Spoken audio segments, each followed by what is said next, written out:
Welcome to JP study. చూడండి, డిఎస్సికి సంబంధించి విద్యా దృక్పథాలు మోస్ట్ ఇంపార్టెంట్ బిట్స్ అనమాట. ఇందులోంచి ఖచ్చితంగా ఒక్క బిట్ అయినా వస్తుంది కంపల్సరీ. చూద్దామా మరి. పాఠశాల కనీస సౌకర్యాలను గురించి తెలిపిన ఎన్సిఎఫ్లోని అధ్యాయం ఏది? 4వ అధ్యాయం. జాతీయ ప్రణాళిక చట్టం రూపొందించింది ఎవరు? జాతీయ ప్రణాళిక చట్టాన్ని ఎన్సిఆర్టీ. జాతీయ ప్రణాళిక చట్టం విద్యా ప్రణాళిక నినాదం ఏమిటి? Learning without burden.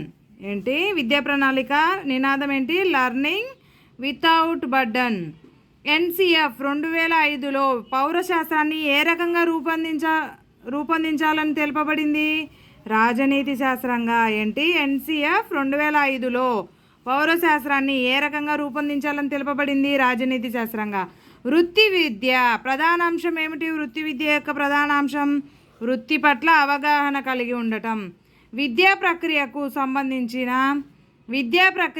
ప్రధానోపాధ్యాయుడు ఇడుసు లాంటి వాడని, ఇతడి లక్షణాలు పాఠశాలలను ప్రతిబింబిస్తుంది అని చెప్పిన వ్యక్తి ఎవరు? జశ్వంత్ సింగ్. ఏంది? విద్యా ప్రక్రియ ప్రధానోపాధ్యాయుడు. విద్యా ప్రక్రియకు ప్రధానోపాధ్యాయుడు ఎలాంటి వాడు? ఇడుసు లాంటి వాడని, ఇతడి లక్షణాలు పాఠశాలను ప్రతిబింబిస్తుంది అని చెప్పిన వ్యక్తి ఎవరు? జశ్వంత్ సింగ్. మోటార్ రవాణా కార్మిక చట్టం ఎప్పుడు ఏర్పాటైంది? మోటార్ రవాణా కార్మిక చట్టం 1961లో. ఫిట్ ఇండియా కార్యక్రమం దేనికి ఉద్దేశించింది? ఇది శారీరక దృఢత్వానికి ఉద్దేశించింది. ఈసిసిఈని విస్తరించండి. Early child care education. NEP 2020లో భాగంగా ఉన్న విభాగాలు చాప్టర్ల సంఖ్య ఎంత? 4 విభాగాలు, 27 చాప్టర్లు. 6, 7, 8 తరగతులకు ఎన్ఈపిలో భాగంగా ఏ దశలో చేర్చారు? మధ్య దశలో చేర్చారు. 6, 7, 8 తరగతులను ఎన్ఈపిలో భాగంగా మధ్య దశలో చేర్చారు. ఎన్ఈపి 2020లో 5+3+3+4 విద్యా విధానంలో మొదటి 3 సంవత్సరాల విద్య ఏ పేరుతో పిలుస్తారు? పునాది దశ. ఎన్ఈపి 2020 ప్రకారం మొత్తం ఎన్ని సంవత్సరాలు విద్యా వయస్సు? 15 సంవత్సరాలు. ఎన్ఈపి 2020 అధ్యక్షుడుగా పనిచేసిన కస్తూరి రంగనాథన్ కమిటీ తన రిపోర్టును సమర్పించిన తేదీ ఏది? మే 31, 2018. భారతదేశంలో ఎన్ఈపి 2020 రూపొందించడానికి అధ్యక్షుడుగా వ్యవహరించిన కస్తూరి రంగనాథన్ గతంలో ఏ సంస్థకు చైర్మన్గా పనిచేశారు? ఇస్రోకి. వ్యక్తికి మొదటి పాఠశాల ఏది? కుటుంబం. SKHOLE. స్కోల్ అనేది ఏ భాషకు సంబంధించినది? గ్రీకు. బోధించడం అనేది ఒక మార్గమే కానీ అంతిమ లక్ష్యం కాదు అన్నదెవరు? పెస్టాలజీ. విద్యార్థికి సామాజిక అభ్యసనంలో ప్రథమ గురువు ఎవరు? విద్యార్థికి సమవయస్కులు. ఎన్సిఎఫ్ 2005 సమర్థించిన అభ్యసన సిద్ధాంతం ఏది? నిర్మాణాత్మక వాదం. బోర్డు పరీక్షలకు ఎన్సిఎఫ్ ప్రకారం ఎట్టి పరిస్థితుల్లో వీరికి నిర్వహించకూడదు. ఏ తరగతులకు? 5, 8, 11 తరగతులకు. ఎన్సిఎఫ్ 2005 ప్రకారం పాఠశాలలో ప్రధాన అభ్యసన వనరు ఏది? గ్రంథాలయం. ఎన్సిఎఫ్ 2005లో కామన్ పాఠశాల వ్యవస్థ ఏర్పాటు దేనిని పెంపొందిస్తుంది? దేశంలో అన్ని ప్రాంతాల వారికి ఏకరూప విద్యను పెంపొందిస్తుంది. సిఆర్సిలో భారతదేశం ఎప్పుడు సంతకం చేసింది? సిఆర్సిలో భారతదేశం 1992. పిల్లల అక్రమ రవాణా నేరం అని తెలిపే భారత రాజ్యాంగ నిబంధన ఏది? 23వ నిబంధన. ఆర్టీఈ చట్టం ప్రకారం బాలలంటే ఎవరు? 6 నుంచి 14 సంవత్సరాల వయసు గలవారు. బాలలకు పౌష్టికాహారం, మెరుగైన జీవనాన్ని కల్పించాలని కేంద్ర రాష్ట్ర ప్రభుత్వాలను ఆదేశించిన ఆర్టికల్ ఏది? ఆర్టికల్ 47. ఐక్యరాజ్య సమితి ముసాయిదా ప్రకారం బాలలుగా గుర్తించబడు వారి అభిప్రాయం ఏంటిది? 18 సంవత్సరాల లోపు పిల్లలందరూ బాలలు అని ఐక్యరాజ్య సమితి ముసాయిదా ప్రకారం అభిప్రాయం. జాతీయ బాలల హక్కుల పరిరక్షణ కమిషన్ ఎప్పుడు ఏర్పాటు చేశారు? 2007లో. గనుల చట్టాన్ని ఎప్పుడు రూపొందించారు? 1952లో. ఎన్ఈపి 2020 ప్రకారం విద్యాస్థాయి ఏంటి?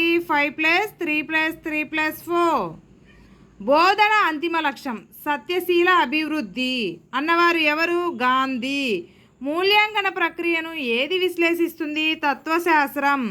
జాతీయ విద్యా విధానం 2020 ప్రకారం ఉపాధ్యాయుడు ఏ గ్రేడ్ వరకు మాతృభాష లేదా ప్రాంతీయ భాషలో పాఠాలు బోధించగలరు? గ్రేడ్ 5 వరకు. ఎన్ఈపి 2020 ప్రకారం ఉన్నత విద్యలో బలమైన పరిశోధనా సంస్కృతిని పెంపొందించడానికి మరియు పరిశోధనా సామర్థ్యానికి పెంపొందించడానికి ఒక అపెక్స్ బాడీగా సృష్టించబడుతుంది. ఏది? National research foundation park PARAKH అనే సంస్థ ఏర్పాటు చేయడం వెనుక ముఖ్య ఉద్దేశం ఏంటి? పరీక్షలు మూల్యాంకనం. ఎన్ఈపి 2020లో 4 విభాగాలలో మొదటి భాగం దేన్ని సూచిస్తుంది? ఎన్ఈపి 2020లో పాఠశాల విద్య. జాతీయ పుస్తక అభివృద్ధి విధానం యొక్క ముఖ్య ఉద్దేశం ఏంటి? విద్యార్థులకు చదివే అలవాటును పెంపొందించేందుకు పెద్ద మొత్తంలో లైబ్రరీలను ఏర్పాటు చేయాలి. మన దేశంలో మొదటి NCF ఎప్పుడు ఏర్పాటైంది? 1975లో. భారత ప్రభుత్వం NCF 2000ను సమీక్షించాలని ఎవరిని నియమించారు? ప్రొఫెసర్ యశ్పాల్ను. NCF 2005 స్టీరింగ్ కమిటీలో చైర్మన్తో కలిపి మొత్తం సభ్యుల సంఖ్య ఎంతమంది? 35. భారత ప్రభుత్వం యశ్పాల్ గారి భారం లేని విద్య ఆధారంగా నూతన NCFను తయారు చేయాలని ఎవరికి సూచించింది? NCERTకి. NCF 2005 నివేదికలో తొలి వాక్యం రవీంద్రనాథ్ ఠాగూర్ గారు రచించిన నాగరికత మరియు పురోగతి అనే పుస్తకంలో ఏవి బాల్యానికి కీలకమైనవి అని చెప్పారు? సృజనాత్మకత, ఆనందం. బాలల హక్కుల పరిరక్షణ చట్టాన్ని భారత పార్లమెంట్లో ఏ సంవత్సరంలో రూపొందించింది? 2005. 14 సంవత్సరాలలోపు బాలలను ఫ్యాక్టరీలలో, గన్లలో, ఇతర ప్రమాదకరమైన పనులలో ఉంచరాదని తెలిపిన భారత రాజ్యాంగ ఆర్టికల్ ఏది? 24. నిర్మాణాత్మకవాదుల ప్రకారం అభ్యసనం ఒక జ్ఞాన నిర్మాణ ప్రక్రియ. ప్రపంచ విద్యా పర్యవేక్షణ నివేదిక ప్రచురించేవారు ఎవరు? యునెస్కో. మన భారతీయ విద్యా త్రిభుజానికి సమానత్వం, నాణ్యత, పరిణామాలనేటివి పొంతనలేని కోణాలని అభివర్ణించిన వారు ఎవరు? JP నాయక్. ఏంటి? మన భారతీయ విద్యా త్రిభుజానికి సమానత్వం, నాణ్యత, పరిమాణాలనేవి పొంతనలేని కోణాలని అభివర్ణించిన వారు JP నాయక్. జ్ఞాన నిర్మాణం కోసం పాఠశాలలో వీటికి అవకాశం కల్పించాలి. వేటికి? ప్రశ్నలకు, చర్చలకు. భాషా నైపుణ్యాలను గురించి, విద్యా లక్ష్యాలను గురించి పేర్కొన్న NCF అధ్యాయం ఏది? అధ్యాయం 3. Thank you for watching. Please like, share and subscribe.